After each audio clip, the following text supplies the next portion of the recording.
বাঙালিদের নতুন বছর, তাও আবার মিষ্টি ছাড়া? না না, এটা তো কোনো দিনই সম্ভব নয়। তো বন্ধুরা, বাঙালি থালিতে নতুন বছরে এরকমই একটা মিষ্টি রেসিপি রাখা যেতেই পারে।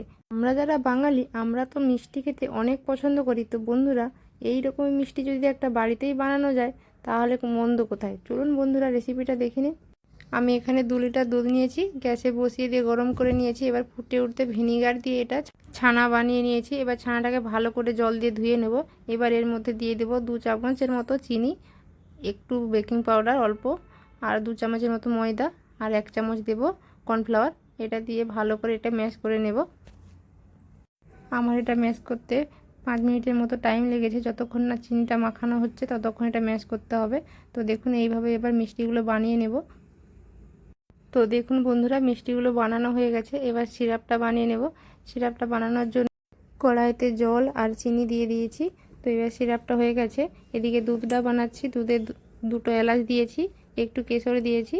এবার এই দুধটা 1 লিটার দুধ আধা করে নেব গাঢ় করে। এবার সুগার সিরাপটা ফুটে উঠেছে, মিষ্টিগুলো এক এক করে দিয়ে দেব। দেখুন বন্ধুরা, মিষ্টিগুলো ফুটে উঠেছে। মিষ্টিগুলো 15 মিনিটের জন্য কুক করব। তো এবার মিষ্টিগুলো হয়ে গেছে, এবার নামিয়ে নেব। নামিয়ে মিষ্টিগুলো হয়ে গেছে, এবার এক এক করে বরফের জলে দিয়ে দেব। তারপরে বরফের জল থেকে তুলে এই যে মশলা দুধটা বানিয়ে রেখেছি, এর মধ্যে এবার দিয়ে দেবো এক এক করে।